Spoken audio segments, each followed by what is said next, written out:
What would you do if you lost everything? Not just your home, not just your comfort, but the very presence of God. Adam and Eve faced that question, and they walked east into the unknown. Adam, Eve. They stand at the threshold of exile, breath shallow, skin bare to the wind that wasn't there before. The garden behind them, alive, humming, drenched in light, is no longer theirs. One step forward, and the world changes, forever. You know this ache. Not the garden, perhaps, not the trees or the rivers of gold, but the sense of having been somewhere whole, then losing it, slowly, or all at once. You felt the ground shift beneath your feet when something sacred slips from your hands. There is a gate in the east of Eden, not carved stone, not wrought iron. A break in the canopy where the light falls differently, a seam in the world. You can see it from above, how the vines part like lips, how the roots coil back into the soil as if recoiling from what happened there. The air shimmers, not with heat, with absence. It no longer leads home. The path is overgrown, not with thorns, those came later, but with silence. The kind that settles when laughter stops, when a name is no longer called. The earth remembers footsteps, but these have not returned. The soil is undisturbed, the moss unbroken. A sword of fire guards it, turning in every direction. Not a weapon held by a hand, not a blade forged in flame. It is flame, coiling, living, a serpent of light that breathes heat in pulses. You can feel it from 100 paces, the dry pull on your skin, the way your breath catches when the wind shifts toward it. It doesn't sleep, doesn't tire, only turns. Always turning, watching, waiting, not for intruders, but for return. The first humans stand before it, stripped of their privilege. No crowns, no robes, no voice that commands the animals. Just flesh, warm, trembling. The dust still clings to their feet from the last walk through the orchard. Their hands hang empty. No fruit, no blessing. The weight of nakedness presses against them, not shame alone, but exposure. The sky sees them now, fully, not as conquerors returning from battle. No banners, no spoils, no song raised in triumph. The silence is thick. The air does not stir in welcome. The birds do not call. Even the wind holds its breath, not as kings surveying their domain. No staff, no gaze of authority. Their eyes are downcast, fixed on the ground where the first leaf has fallen, where the first drop of sweat has soaked into the soil. The earth does not yield, it resists, already. But as exiles, carrying the weight of the first goodbye. Not a word spoken, not a farewell cried out, but a silence that settles into the bones. The last breath drawn inside the garden, the first breath outside, sharp, thin, unfamiliar. The air tastes of distance, of separation. The light is different here, harsher, less forgiving. This is not mythology or metaphor. This is dirt. This is fire. This is breath. The text does not whisper. It declares. To the east of Eden, a direction, a location, not a dream, not a symbol. A place you could walk to, if you dared, if the flame would let you. This is geography, stamped into the ancient text. Rivers named, ground described, trees planted. God walked there, in the cool of the day. The dust rose beneath his feet. The same dust now clings to Adam's heels as he walks east. A real place, planted by God himself, not imagined, not idealized.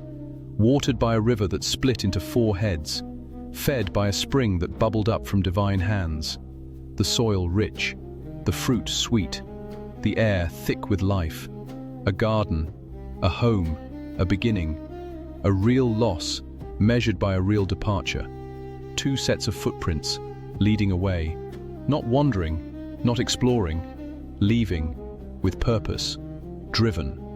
The earth bears the mark, the first exile etched into the land, a real God who drove them out, not passive, not distant, active, present. His voice, once a comfort, Now a command. Go. The door shut. Not with a slam, but with finality. The hinge of history turned, and in their leaving, we find the outline of our own story. Every child born since inherits the eastward path, the same wind in their hair, the same distance from the tree, the same silence where a voice once spoke. Because every human since has been born walking east, not by choice, by birth. The sun rises behind us, we face forward, into shadow. The garden is at our backs, always, away from the presence. The air grows thinner, the light less golden, the soil harder to till. The voice, fainter, a whisper in the wind, a memory in the blood, away from the tree. No fruit, no life that never ends, just seasons, decay, the slow return to dust. What does it mean to be born already exiled? Stone, cold, unyielding beneath bare feet. The canyon floor stretches, cracked, ancient, split by forces older than memory. No birds, no rustle of leaves, only wind that scrapes like fingernails over rock. Shadows pool in the hollows, deep as graves. This is not land shaped by water. This is land shaped by absence, by removal, by the slow grinding of a sentence carried in the bones. To be torn from soil was to lose breath, to vanish before the body died. The gods lived in the dust of your homeland, in the curve of the river your mother drank from, in the temple's cornerstone, yes, but also in the smell of bread baking at dawn, in the names carved into olive trees. To walk away from that was to walk into silence, a silence so complete it pressed against the eardrums. He remembers kings, not by name but by shadow. Sargon, a voice like stone dragged over stone. He spoke in deportations. His victories were measured not in gold, but in bodies moved. Whole cities emptied like jars tipped sideways. Families ripped from thresholds. Children forgetting their mother tongue before they reached the border. The earth where they once stood, ploughed under, sown with salt, no marker, no memory. Assyria, the empire that swallowed nations whole. They didn't just conquer, they unmade. They took the elders and broke their hands so they could never write their history again. They took the priests and blinded them so they could never find the altars. They scattered the people like ash on the wind, and when the last one was gone, they carved it into stone. We erased them, not defeated, not subjugated, erased, as if they had never been. Babylon came later, with chains that clinked like broken prayers. He remembers the songs, not the words, those dissolved in dust, but the sound. A low moan by the riverbank, men sitting with heads in hands, harps hanging from willow branches. No music, only the drip of tears into the Euphrates. They were told, "Sing us one of the songs of Zion." But how do you sing when your throat is full of sand, when your God has gone quiet? But this is before all that, before the first border, before the first census, before the first map drawn in ash and blood. This is the first severing, the original fracture. Adam and Eve, they do not know the word exile. They have no language for displacement. They have never seen a horizon that does not belong to them. They have never felt the ache of a place behind them that they cannot return to. They do not know what it means to be outside. Not just outside the garden, outside the order of things, outside the rhythm of blessing, outside the warmth of presence. They have never known shame as a physical thing, clinging like sweat, sour and heavy. They have never known fear as a taste, metallic, rising from the gut. Now they do. The weight is not in their steps. It is in the air, in the way it resists, in the way each breath feels like drawing sand through the lungs. They are not walking into wilderness. They are walking into a new kind of time, a time after innocence, after nearness, after the voice that walked with them in the cool. And it was not an enemy who cast them out, not a rival king, not a storm, not famine. It was the one who formed them, the one who breathed into dust and made it live. The same hand that shaped the rib now pushes them forward, not with violence, with finality, a decree, a door closing not with noise, but with the silence of absolute separation. Behind them, the garden. Still glowing, still humming, still alive with colors too bright for this world. But it is no longer theirs. The fruit hangs untouched, the rivers flow without them, the animals do not turn their heads, the earth does not call their names. Ahead, nothing. Not emptiness, not void, but a world that does not know them, a world that will not welcome them, a world that will demand sweat, that will yield thorns, that will end in dust. And the promise, spoken like a stone dropped into a well, you will return to the ground. Not you may, not you could, you will. Death is not a possibility, it is a path, already laid, already walked in the mind. They take the first step, then another. The ground is harder here, the light flatter. The wind carries no scent of blossoms, only grit, only distance, only the echo of what was and the weight of what is no more. The sky darkens, not slowly, not gently, a swallowing. Clouds mass like armies converging, thick and bruised, rolling forward in waves of iron and ash. No wind stirs, the air hangs, still, charged. The light bleeds out, drained from the world as if siphoned by the gathering weight above. Silence presses down, not empty, full, full of breath held, full of the moment before the strike. Then, voice. Not from the storm, from the ground, from the center, from the one who shaped the dust. It cuts, low, resonant, not thunder, deeper. The first word lands like a stone in still water, to the serpent, the coil in the grass, the whisperer, the shape that moved without legs and spoke without lips. Cursed, not equal, not shared. Above all, above the ox that plows, above the deer that leaps, above every creature that walks on four. You are marked. You are cast beneath. You shall go on your belly, not by choice, by decree. A humiliation written into bone, into motion, forever. Dust in the mouth, the taste of the earth with every crawl. And enmity, planted, not born, not grown, planted, between you and the woman, between your seed and hers, a rift, a war, not of nations, of natures. He shall crush your head, a heel upon the skull, final, fatal, the serpent's strength broken, its cunning ended. But you shall strike his heel, a wound, not death, a blow, blood drawn, pain, but not the end. The heel heals, the head is shattered, a promise, hidden in judgment, a seed, not named, not seen, but coming, a future wound that becomes victory, a death that defeats death.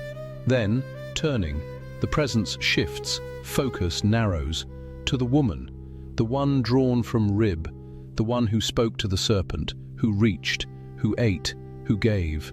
I will multiply your toil, your sorrow, not double, not triple, multiply, beyond counting, in conception, in bearing, in raising.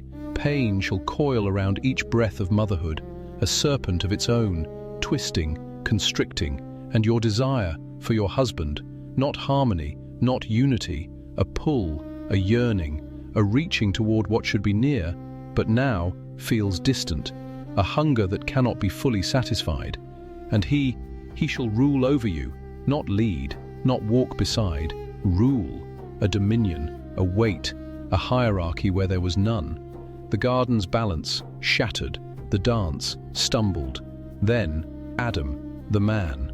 The name means earth, the one formed from soil, the one who named the beasts, who slept while the serpent spoke, who took the fruit and ate. Cursed is the ground because of you. not the serpent, not the woman, you, the earth itself, wounded, twisted, no longer yielding freely, no longer offering its fruit like a mother's breast. Thorns, thistles, they rise now, uninvited, unwanted, sharp, tenacious. They guard the harvest, they mock the sower. By the sweat of your face, not dew, not ease, sweat, salt, stinging the eyes, dripping from the brow, pooling in the hollow of the throat, the body strained, the muscles burning, the breath ragged. You shall eat bread. Not fruit plucked from a tree, not abundance. Bread, earned, beaten from grain, ground, baked, a meal wrestled from the soil, till you return to the ground. Not sleep, not rest, return. A homecoming of dust, a rejoining. For out of it you were taken. You are soil-shaped, breath animated. But the breath will leave, the shape will collapse. You are dust. Not spirit alone, not divine. Dust, dry, lifeless, scattered. And to dust you shall return. Not a possibility, a certainty, a sentence, a path already laid. The first death spoken, not in myth, in fact, in flesh. Silence. Then a name.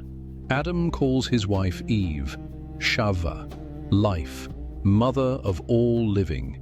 Even here, even now, in the shadow of the sentence, in the echo of the curse, he names her life.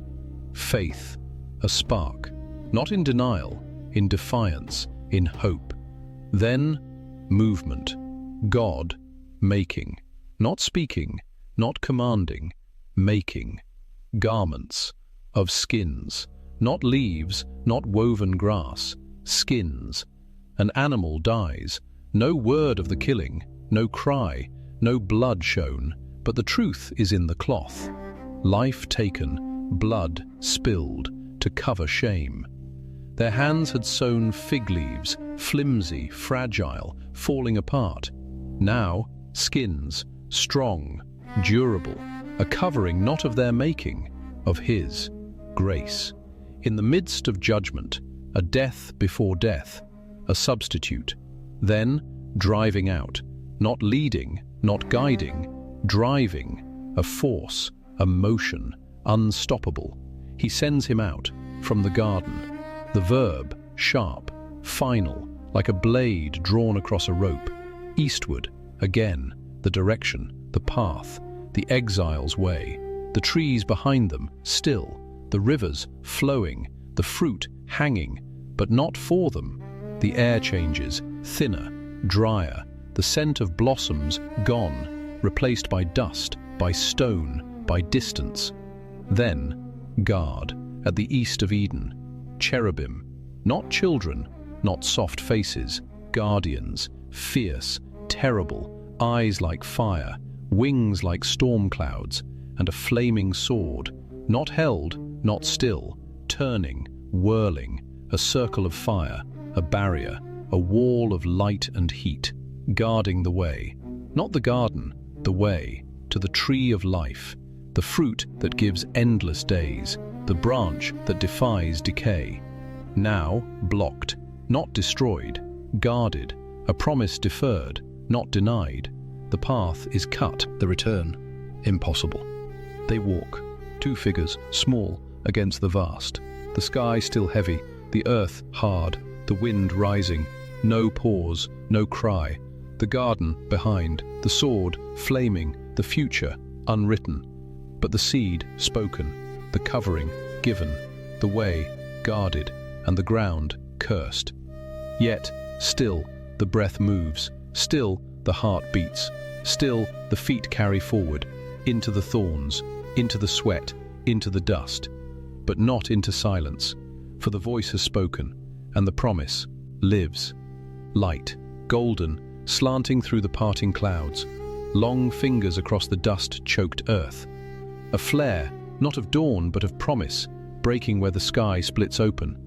And in that glow, the ancient word stirs. The seed of the woman. Not a name, not a lineage.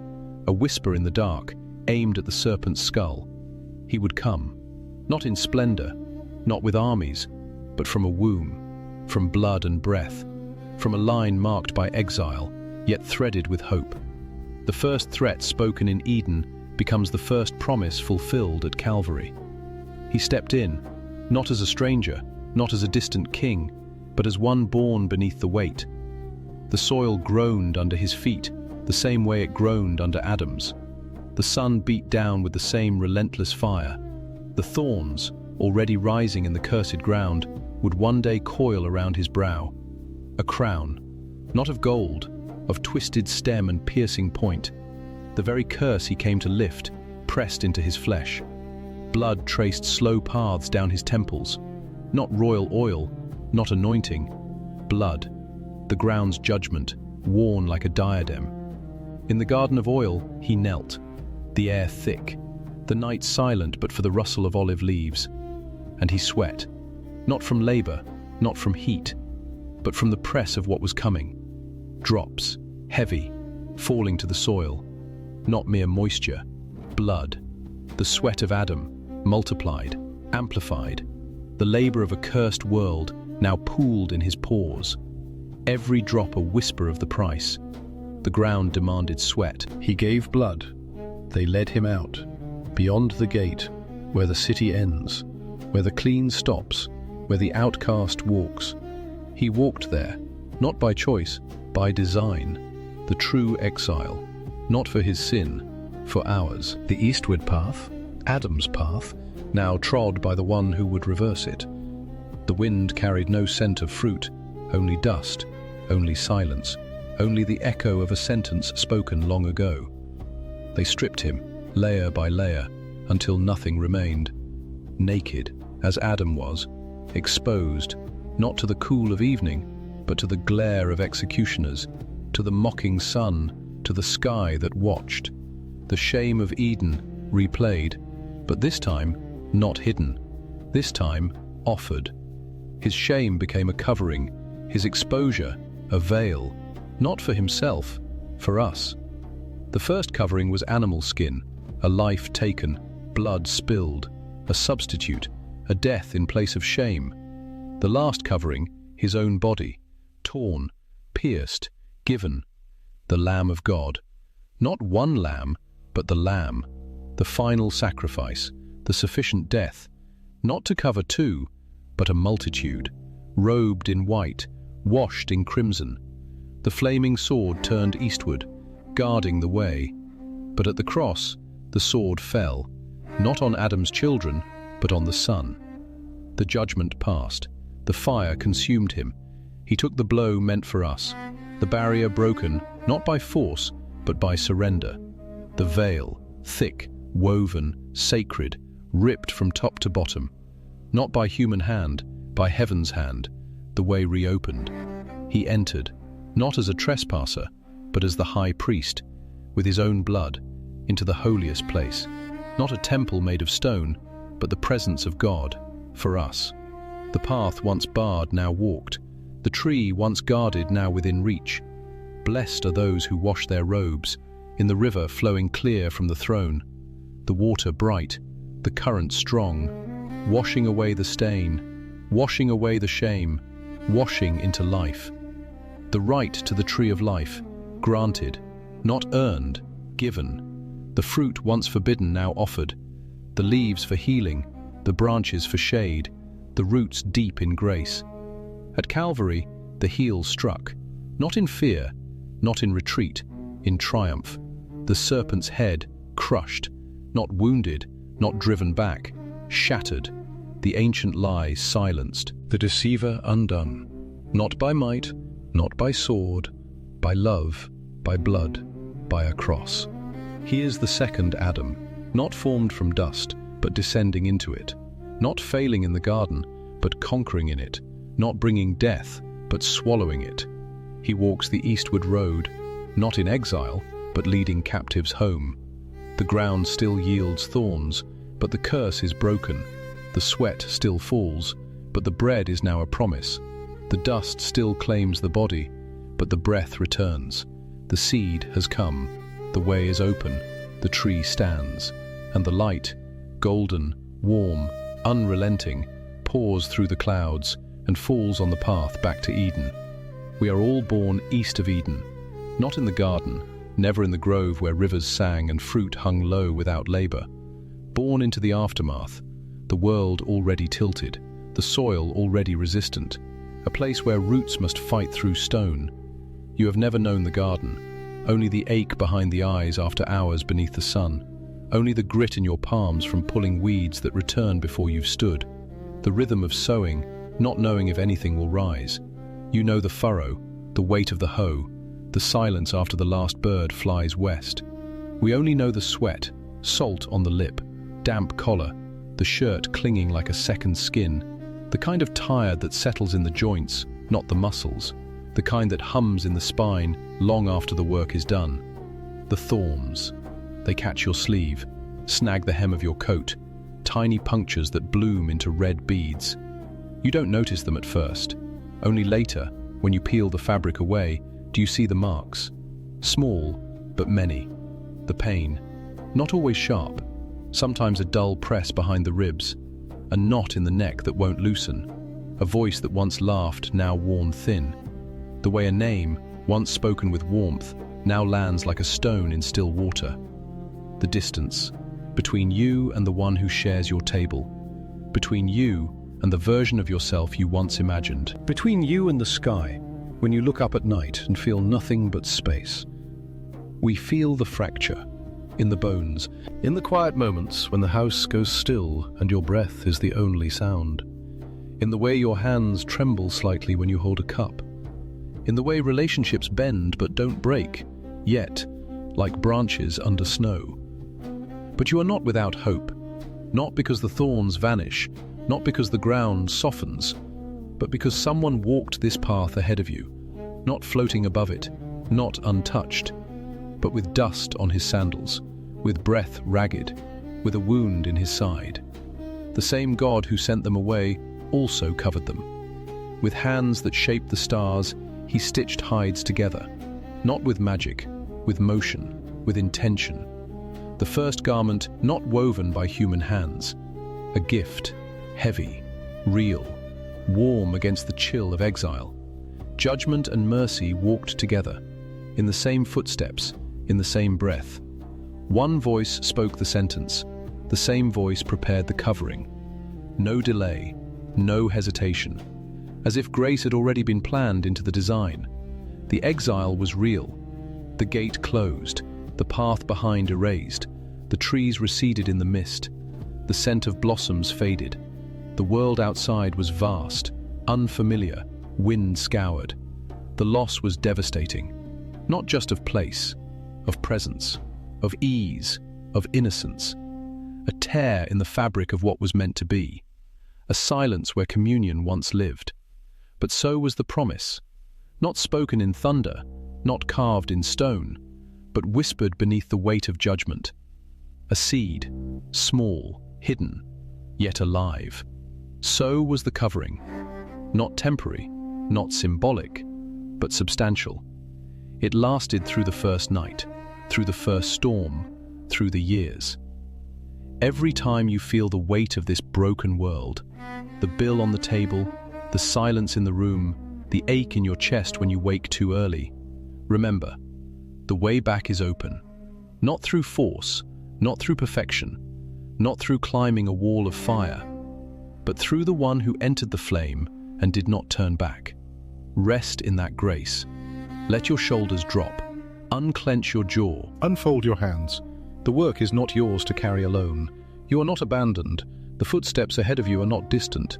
They are close. They match yours. The eastern gate is no longer the end of the story. It is the beginning of the return. Now, breathe. Feel the air fill your lungs, cool, slow, deep. Hear the quiet, not emptiness, fullness, rest. Not as one who has earned it, but as one who is welcomed. The lake lies still. Sunrise spills across the surface. No ripple, no disturbance, only light mirrored. And you, reflected there, whole.